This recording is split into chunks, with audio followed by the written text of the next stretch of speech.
Anthony has 20 years of experience in the health and community services sector, in governance and senior management roles. His sector experience includes acute health, aged care, disability and mental health provision at the state and regional level. So you've seen a lot of community services, Anthony. In the past 5 years, he's spent his time as a workplace consultant educator in design, delivery and evaluation of leadership and management programs focused on the community services workforce strategies. His academic interest includes the fundamentals of community service workforce development and the relationship between workplace culture and learning. I'd like to introduce you to Anthony Graham.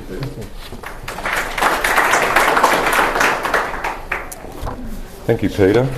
Actually, it was very handy for me to have a listen to Hilary, because there's obviously a number of synergies with where she was coming from in respect to her organisation and where I'm going to talk and what platform I'm going to talk from in respect to the global issues that we face within the health and community services industry. So this morning I'd like to touch base around vet and industry drivers, the notion of how we as an industry build partnerships and from those partnerships develop up capacity, how we engage innovative products, innovative programs that both are supported by vet but are actually driven by industry engagement, how we review that process and what are some of the challenges that we face and how we shape that future. Thank you, Peter. So, vet and industry drivers, and there's been considerable commentary around national skill shortages given the commentary that we've had via the federal election. One suspects over the next weeks and months that the Rudd Labor government will start to look at implementing some of its policy agenda in respect to skill shortages. I hope and I trust that part of that policy agenda will be around having effective dialogue with industry. I know from my experience in community services and in health that the skill shortage as articulated by the Productivity Commission in 2006, which then set the COAG statements that highlight that we as an industry need to be doing it better. The Productivity Commission was quite damning in respect to current industry practice and vet engagement and higher ed engagement. I am quite pleased that out of the COAG agenda, which did not pick up the complete aspect of the Productivity Commission, but at least started the framework of that conversation around looking at quality initiatives that we can engage in within our practice. And from that, I would note that the quality framework has been reviewed by the Quality Council and collapsed into three main points in which we look at outcomes-based, that we look at innovation, and when we talk about outcomes-based, we look at measurement not just based on student contact hours, but actually quality products, and that encourages us to ensure that there's a appropriate engagement with industry. The industry growth and demand, and I can reflect on a conversation that through Victorian Healthcare Association we had with the then Treasurer Brumby, that the current budget, Victorian state budget, 27% of the GDP of this state was taken up with resources towards health and community services. And the explicit message from Minister Brumby was that is not sustainable. Now, with that in mind and with the policy agenda set at a federal level, again the strong cue comes back to both industry and supports of industry, being the vet and slash TAFE components, in which how do we manage growth, given the intergenerational report is highlighting there's going to be substantial growth in respect to requirements of service. How do we handle the transitioning workforce, as Hilary highlighted from her overview of Urella? How do we ensure that our capacity to meet demand is in line with what are the fundamental funding drivers that will be available at state and federal level. Underpinning this too within the community services sector, or health and community services sector, is the changes in legislative compliance. For myself, as Peter introduced, 20 years in the service, and 20 years ago, while we had a range of financial legislative imperatives that were embedded within our practice, over the last 10 years our workforce has been layered with a number of legislative requirements, both at a practitioner level and also an organisational level.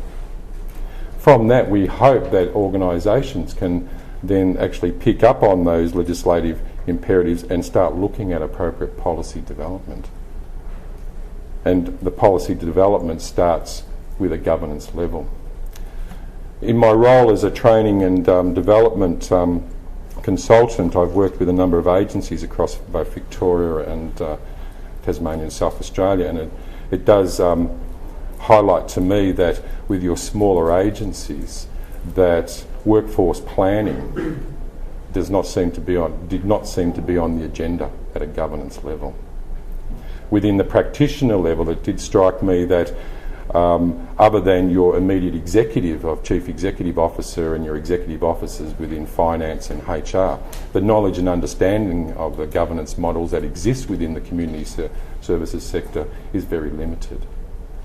And part of the recruitment strategy of any organisation is to engage potential practitioners with the knowledge and the view that there is a strong leadership and governance framework that's within this organisation that's going to promote your journey within that organisation. The leadership aspect is quite interesting because through RMIT and our partnership with the Department of Human Services, we recognised in 2004 that there was a need to have an extensive rollout of leadership training within the disability services sector. That in supporting retention of staff, in supporting of providing a more flexible, innovative staffing group, we needed to support that knowledge and understanding of around leadership, and not the basic principle of hierarchical leadership, but the leadership that should flow amongst organisations. And then the challenge for that, workforce recognition. I myself and Ensis and Angela presented at the National Disability Conference last year, and I posed the question of the challenge of VET to ensure, as per the National Quality Council's recommendations, that skill sets, recognition tools, opportunities for staff to be able to engage with VET providers around the recognition of their existing competencies, and to ensure that platforms are put in place for them to then build on that recognition process and through gap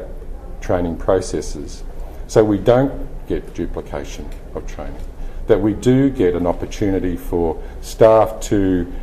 explore those fundamental notions of how do I manage up within an organisation if I do not have the fundamental tools, notwithstanding if I am not recognised for the existing leadership competencies that I do have. And then from there, it's also about, if we're recognising workforce, we need to do that on the back of a VET and industry sustainable partnership arrangement.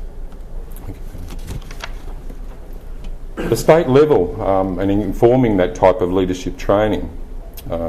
obviously most people here would understand the driving change over the last 4 years, the Auditor General's report, the Disability Learning and Development Strategy, which was launched by the Minister, the current EBA between DHS and HACSU, and again the review of that EBA, and the State Disability Plan and HR workforce developments that came from that. And I just would make a note that with the EBA, it's an interesting conversation that we have with trade unions, that you look at the whole function of a community services package and you actually can gauge from that this is the new tool of the worker. That for the first time we're actually in a fluid environment where workers can now start engaging VET and start looking at